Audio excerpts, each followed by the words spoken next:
want to let you know this is a pretty decent day in San Diego. Can't complain about too much. A little overcast today, but it's going to be all right, as they say. It's going to be all right. So I want to welcome everybody in as we get in and have this great conversation in regards to Freemasonry. And I would tell you that it is indeed an honor and privilege to come before you this day. So many individuals have moved on, have lost their lives, and so many families are in distress and need. So many widows and orphans are in a place of destitute. But here we are, nevertheless, and I hope that you're doing well today. So, with that being said, we're going to get right into this topic as many and brothers and fellows. As many brothers and fellows. What does that look like? What does that mean? The last time I was on here, my thing is why? Why did it say as many and brothers and fellows? Why did it say that? It didn't put behind it. It did not have as many jurisdictions. It did not have as many whatever. It said as many and brothers and fellows. So what sets that apart? What does that look like? Why did it say that? So today we're going to explore this particular topic in Masonry and what it means when it says as many and brothers and fellows. What's up, Marcus? How you doing, brother? Appreciate you. Most wishful Prince Hall Grand Lodge, North Carolina. Glad to have you aboard. Appreciate you. Fraternal greetings. Joe, what's up, man? Hope everything's going well with you. So today our topic is as many and brothers and fellows. So we want to break that down because it really means something. And we're going to do two things on that. We're going to talk about what it means and what have we done with it. And when I say what have we done with it, do we apply that for which it states? Do we apply it, or do we take that and set it aside because it doesn't apply to someone else? Do we pick and choose who that applies to? How does that relate as many brothers and fellows? And greetings, what's up, brother? How you doing? Salomon Wayne, how you doing? Want to mess your name up? What's up, George? What does that look like? And that's the topic for today. I like to have this type of discussion because in this particular setting, in this particular ritual, when we see that, how do you apply that? How do you look at that? How do you take that and put it forth and apply it in your Masonic journey? I'd like to hear that from you. Do you, peace, Mr. James, what's up, bro? Mr. James, every time I see your name pop up, hey, bro, it's all good. That's all good. Most wishful Prince Hall Grand Lodge, Illinois, Mr. James, I appreciate you, bro. Thank you for tuning in. So as I look at that, as I begin to apply that, this is what I found in my own journey.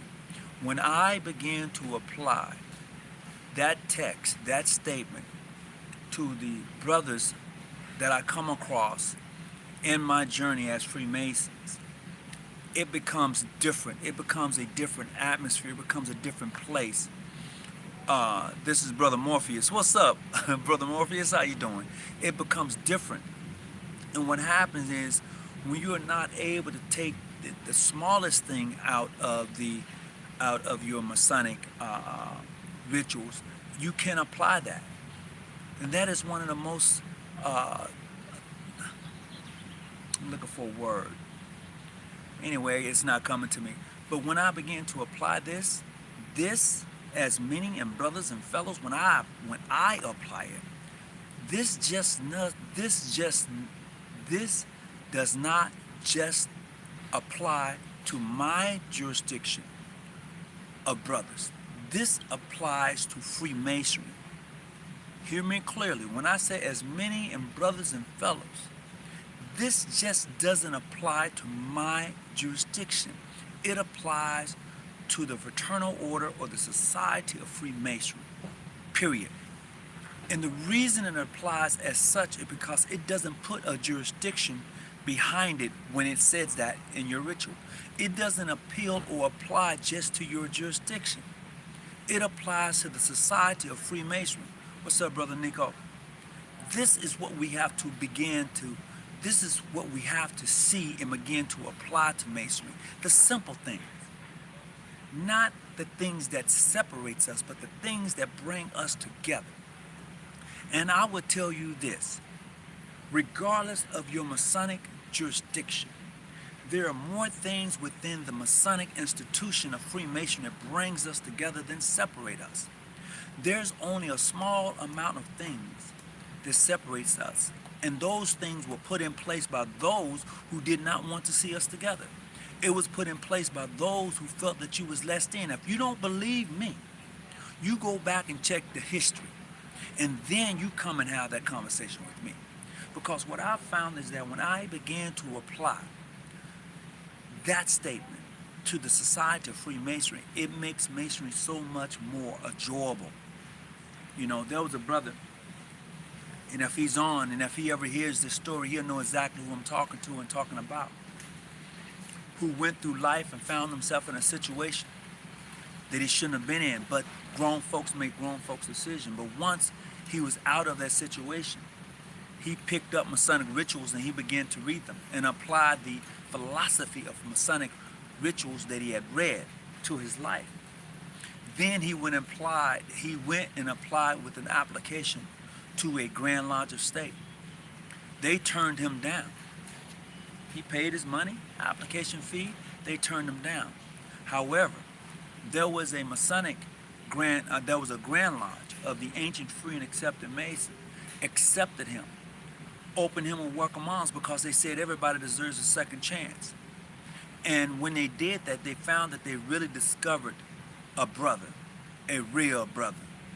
So as we journey in Masonry, as we journey through this Society of Freemasonry, you never know who you're going to need. This is why I've felt and I've found along the way that I can't dismiss anybody.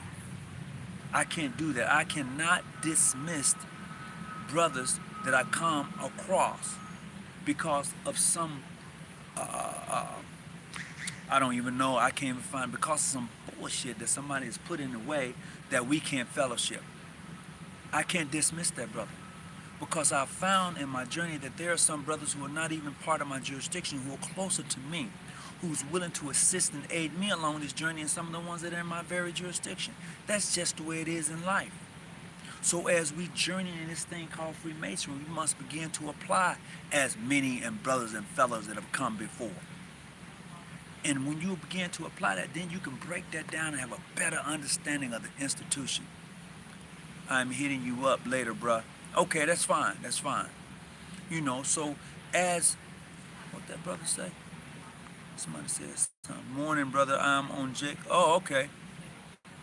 Reform, okay. Masonic, Reform, Universal Masonic Brotherhood of the Order of the Eastern Star Grand Lodge. Jeff Long and Lucy Lane. I hail from Elijah, number 35, Atlanta. How you doing? I've heard of Jeff Long. So, as we begin to apply this thing, I mean, literally apply it. I'm not talking about, well, you know, do the squiggly, you know, Brother Willie Yans of the Most Wishful Sons of Light, Grand Lodge, California, Ancient Free and Accepted Masons Incorporated. He has a thing that he called the squiggly sign. Have you seen the squiggly sign? Have you seen? I was like, wow. So when you begin to apply that and you look at that, you say, okay, well, I see the signs. I see the emblems, and I understand it all. And even in my obligation, or I said that I would obey all due signs. And when you begin to apply that, the doors of Masonry is different than those that are closed when you cannot break it down.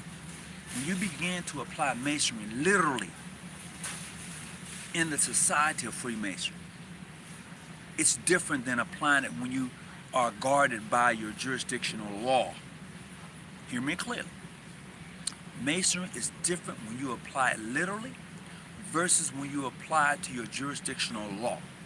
Because jurisdictional law is to govern the members within the jurisdiction. But to literally apply Freemasonry is to literally say that I will abide by those rules that governs Freemasonry. as I apply them to my jurisdiction, as many and brothers have done before me. So that applies to the Society of Freemasonry. It just doesn't apply to your jurisdiction in its bylaws and constitution. It applies to Freemasonry, how you should treat your fellow Masonic brother, how you should treat your OES sister. It applies across the board. How I'm going to call you my brother and yet I disrespect you at every chance I get. How's that sound? Those sacred laws, absolutely. You know, so how does that look? How can I begin to apply the working tools and information I have as a Freemason? How can I begin to apply that, and then when I see you coming, I can't talk to you, I can't stand you? Somewhere along the line, you are not getting proper education and teachings in regards to Freemasonry and what it is and what it really means. You know, morality, brotherly love, relief, and truth. Who does that apply to? Who does it apply to? And the thing is, we don't ask enough why questions. We always just go along because somebody told us. I will encourage you to go look up these things for yourself. Come up with your own conclusion on the information that you have found. Because the more information arises, the more the more thing changes. You know, what I know today, based upon my information, I'm rolling with. Now tomorrow, if some other information come up, I may have to change it. That's just the way it is. So you have to begin to apply that. You have to look at that for what it is. And a lot of us will not do that. A lot of us won't do that. A lot of us won't apply what it means, as it says, as many and brothers and fellows. A lot of us won't do that. A lot of us won't apply to the mere fact that I would abide by all the rules and regulations. What does that look like? What does that mean? Are you talking about rules and regulations just for your jurisdiction? Or are you talking about the construct of the Society of Freemasonry? You know, that you would attend to all poor widows and orphans. Is that only applying to your jurisdiction? Is it? Or does it apply to someone that whose husband, who's a Mason, has passed away, now she's a widow? Does that apply to her? Because I would guarantee you, most of you only believe that that applies to the person in your lodge. And it doesn't say that. I would think that most of you believe that when it says all distressed, poor widows and orphans, you just think that it applies to you. But I'll tell you what, that's not true, because I had a sister, her father passed away, and she reached out to me and asked me to do certain things for the family. She knew who I was. She knew I was a Mason. Her father's a Mason. He knew me, 2 different jurisdictions. And when they applied to me as such, I went to the aid. I wanted to be there to assist and aid, because that's what I'm called to do. The lodges are beyond the place where you conduct business. Oh man, that is beautifully put. It is totally beyond that. But we get so caught up in the building of the object of being in a lodge. We get so caught up in that till we miss the realistic part of where do Masons meet. We miss that part. And when you miss that part, then you miss everything else, because you're not able to apply it. You're not able to apply as many and brothers and fellows have done. You can't apply that. You can't apply the mere fact of morality, brotherly love. You can't apply that. You cannot apply that I would protect the widows and orphans. You can't apply it, because you literally don't apply Masonry in your journey. You don't. So in saying that, you be like looking around wondering, I'm not getting anything out of Masonry, because you don't put anything into it. You don't apply the Masonic ritual to your journey. You don't apply it, because if you did, you'll get a lot out of it. Greetings.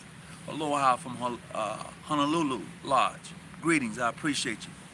What we try to do is really begin to break down the essence of Freemasonry. And how can we do that? I mean, there are tons of different rituals and tons of different jurisdictions and so many other things that are going on in the lodge until we forget to apply the very thing that we're a part of. We forget all of that. We toss that all to the side. I remember I had a brother that I worked with here at my job. He was a member of the Grand Lodge of Hawaii. As a matter of fact, he's what you call SPD specialist. And what this brother did for me was special. He knew I was a Mason. We had had a conversation. And the fun thing about it is that, that's ironic, I just had a lecture on this topic. All right, bro. What happened, this brother came to work one day and brought me his Masonic Bible. Understand how special that is. This, a Filipino brother who was a member of the Grand Lodge out of Hawaii, brought me his Masonic Bible and said, look, I'm not as active as I used to be here in the States, but this is the Bible that I took my obligation on. You a good brother. I enjoy a conversation with you. Here's my Masonic Bible. Man, do you know how that made me feel? I mean, come on now, gentlemen. I just need for you for a moment just to think about the essence of Freemasonry and stop thinking about the BS part. You know, move that aside. Let's think logically in regards to the meaning of what it is to be a Mason. Just for a moment. Just for a moment, remove your judgment of me out the way. Just for a moment, I'm going to move mine out the way of you and just think of the society and how really beautiful it is. I mean, literally, just think about it. How Masons are supposed to unite and join all brothers together that was once strangers. Man, come on now. Think of that for a moment. It draws all brothers together who were once strangers because of the rights and privileges. Y'all ain't hearing what I'm saying. I'm saying that because of the rights and privileges, Masonry draws all men together and unite. Check this out. Now, if you don't believe me, if you are a person who has a Hindu faith, you can bring your volume of sacred law into the Masonic Lodge and take your oath and obligation upon it. If you are a brother who of a Christian faith and you want to take your obligation upon that, you can bring it to the Masonic Lodge. If you are a Muslim and you want to take your obligation upon the Quran, you can do that. See, the Masonic Lodge is a place to where you need not to worry about being judged, or at least it should be that place. The Masonic Lodge to me is a refuge. I'm mispronouncing that word, but it's the place that I go for solace amongst brothers. It's a place of safety. It's a place where I can go. I don't have to worry about being judged. It is a place that I know that many brothers have done before me, they have come through those same doors. I don't have to worry about being judged. I don't. When I talk in my lodge, when I talk to my brothers, I don't have to worry about somebody going behind my back and saying something else. At least you shouldn't have to. I'm not going to say that you don't, but you shouldn't have to, because the lodge is that place of safety. It is a place where you're able to speak freely. We can agree to disagree, but the brotherhood remains intact. Until you are able to look at that for what it is, why are you even a Mason? That's the thing. Why are you even a Mason? You know? See, and that's the uniqueness. You know, they often say that Mason, or within Freemason, you don't talk about politics or religion and that in the lodge. Well, I tell you the truth. I'm telling you the truth. It gets discussed because of the various faiths that you bring into it. It gets discussed, but the difference in that is that you have respect for a brother who chooses to practice his faith. That's the difference. That is truly the difference when you have that opportunity to respect. And as a matter of fact, if you're smart, you'll learn from that brother. I'm a Christian, but that brother's a Muslim. I'm going to learn something from that brother. I'm a Christian, but that brother's Hindu. I want to learn something from that brother. And when you're able to look at it from that point of view, man, close the front door. Close the front door. You know, close it. Because when you are able to do that, it's just beautiful. The atmosphere is different. You're calm. You don't have to worry about the pettiness. You know, I had a brother to come over to my home last night. He sat down. We had a good conversation. He said, "This is what I want to do. I want to take the brothers of the lodge out to eat on Thursday." I was like, "That's great." He said, "I got the bill." I'm like, "Well, that's even better." But see, that's that brotherly love, man. That's that thing when brothers want to see you be happy. If you're in a lodge and the brothers don't want to see you be successful, want to see you happy, you're in the wrong damn lodge. I don't care what jurisdiction you're in. My brothers in my jurisdiction, in my lodge, I can say we have issues, but I can clearly say that each one of us want to see each other be successful. You know, I want to see my brother come up. I want to see him get his house, get his car, help educate his kids. I want to see that for him. And to sit alibi and trash another brother or to bring that brother down because he's this or he's that, that is not the place for Freemasonry. I recognize those who recognize me. Where respect is due, it should be given. I love all of my brothers who love me.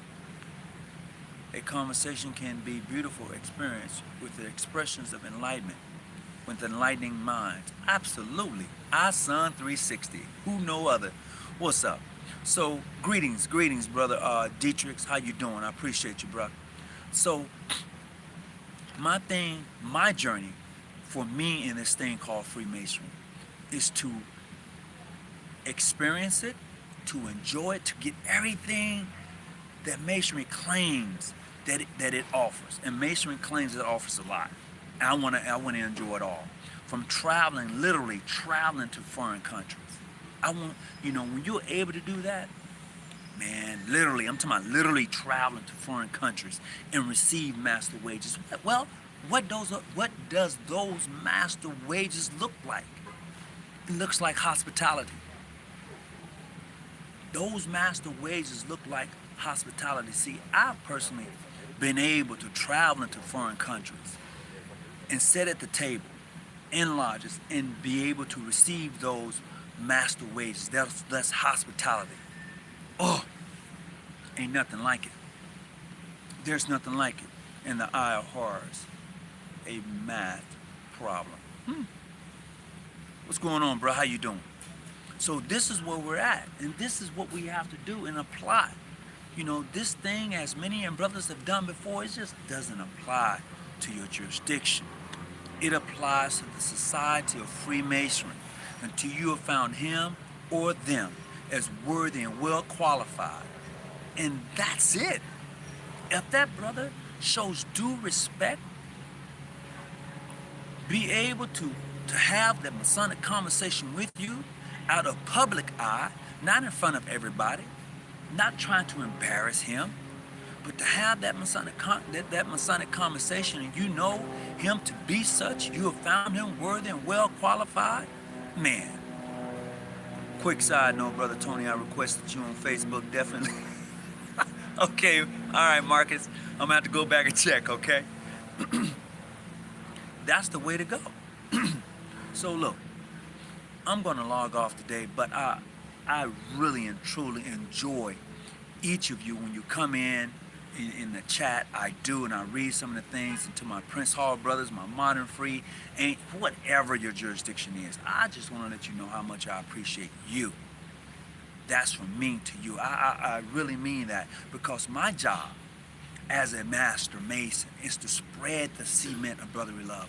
How can I do that? I do that by showing respect to other jurisdictions. That's how I do that. Regardless of what somebody else may say about that individual or their jurisdiction, but when I show respect to that brother, that's how I spread the cement of brotherly love. That's how I show the example of how to act and to be a Mason. If I'm acting a knucklehead, I can't talk, man, that's not, no. I'll walk away, leave you where you're standing. I'm talking about legitimately showing respect, showing gratitude. I'm talking about gripping that brother and showing that, yes, I see who you are. I know who you are. You know, now if I find out something different along the way, that's okay too. But for now, I've tried you. I have had conversation with you. We have done those things to identify who we are. You know, it's a beautiful thing, and that's what Masonry is all about. So until next time, As always, I'm not your study guide, but I'm here to help you study. Peace and be well, and whatever you do in your life, stay out your bushes and keep that light on. I'm out.